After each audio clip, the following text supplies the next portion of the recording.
Okay, moving on to question 11 then. Question 11A asks, a bus goes from Harrow Lane to Cartbridge Street. The bus leaves at Harrow Lane at 8:02. So you then need to look at the table and find Harrow Lane at 8:02. It then asks at what time should the bus get to Cartbridge Street, which is this one here. The bus then arrives at 8:50. Okay, here is another bus timetable. You have to use the timetable in order to work out how many minutes the bus should take from Hampden Road to Elms Drive. So looking at the table, Hampden Road to Elms Drive, leaving at 13:29. Finding 13:29, the bus arrives at 13:43. So I would add on 1 minute, and that will take us to 13:30, a nice number to work with, and then add on 13 minutes to get to 13:43, and that is a total of 14 minutes.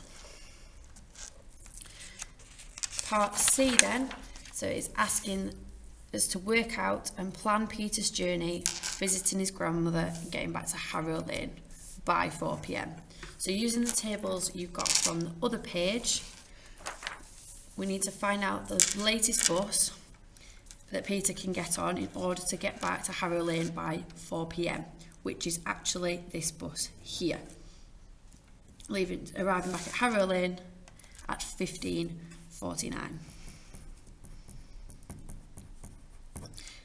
Which means he would have to leave his grandmother's at Swipe Crescent at 15:16.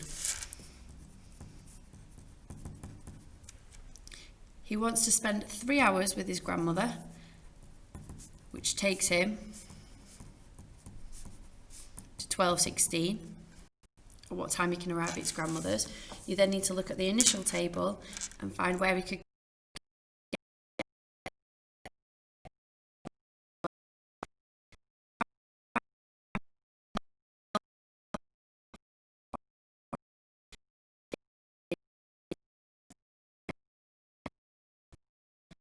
he will have to get the 11:02 Harrow Lane.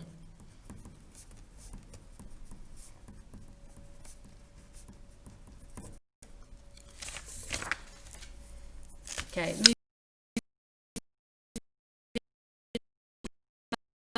30 miles per hour. So he's going to travel 30 miles in 1 hour. And we know that he's travelled 4 hours. We need to work out how far he's travelled. So 1 to 4, you're going to multiply by 4. You have to do the same to the other side because it's a ratio.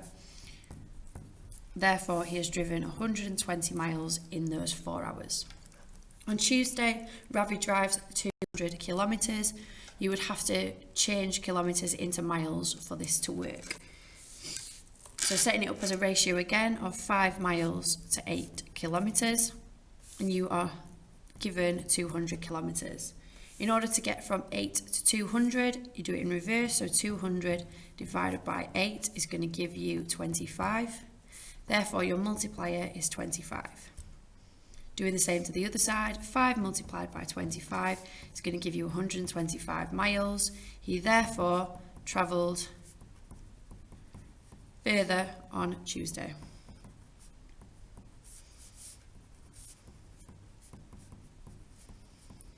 And then I would always say by how many, just to be sure. So by 5 miles. Comparing the 125 to the 120 we originally worked out. Okay, moving on to question 13 then. Here are some patterns of the matchsticks, and then you need to look how many they have increased by each time. So there is an additional 3 matchsticks each time. So drawing the pattern, you're going to take this pattern, adding on 3 each time. So yours will look like so. Adding on those extra 3. In order to complete the table then, well, we can count how many matchsticks there are for pattern number 4. So there is 1, 2, 3, 4, 5, 6, 7, 8, 9, 10, 11, 12, 13. And in order to fill in the rest of the table, I would actually come to question C first. Find an expression in terms of n, so you are finding the nth term.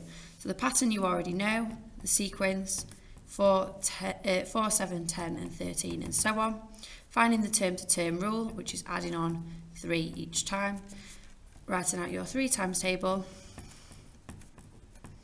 and then working out how do we get from the number that we are on to our original number. We need to add on 1. Therefore, your nth term is 3n add 1. In order to work out pattern number 10 then, you are going to substitute that value into this expression and you end up with 31. In order to work out the pattern number, you need to do this in reverse and make your nth term equal to 76 and solve for n.